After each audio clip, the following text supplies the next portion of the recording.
Hey guys, welcome to this channel. আর আজকে আমি সম্পূর্ণ একটা নতুন একটি মুভি, আপকামিং মুভির আপডেট আপনার সাথে দিতে চলেছি।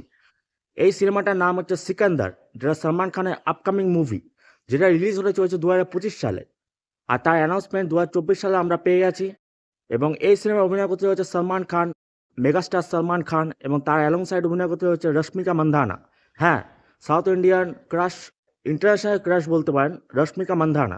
আর এই সিনেমাটার ডাইরেকশন দিতে চলেছে সাউথ ইন্ডিয়ান খ্যাতনামা ডাইরেক্টর আর মুরুগাদোস। সিনেমাটা একটা হাই বাজেটে তৈরি হতে চলেছে। এর সাথে সিনেমাটা প্যান ইন্ডিয়া রিলিজ করার কথা চলছে। তো সলমান খান মানে একটা ব্লকবাস্টার মুভি আমরা জানি। তো এই সিনেমাটা ব্লকবাস্টার হতে পারে। তো এই সিনেমাটা মুক্তির অপেক্ষায় আমরা আছি। সলমান খানের লাস্ট কয়েকটা মুভি, টাইগার 3 প্লাস কিসিকা ভাই কিসিকা জান, ওটা সাফল্য পায়নি। তাই আশা করা যায় Salman Khan will be back by this movie. আর রশ্মিকা মান্ধানা মানে ইন্টারন্যাশনাল ক্রাশ, সবাই তাকে দেখতে আসবেই। তো সিনেমাটা মুক্তির জন্য অপেক্ষায় রইলাম। আর এটাই ছিল আমার আপডেট। Thank you.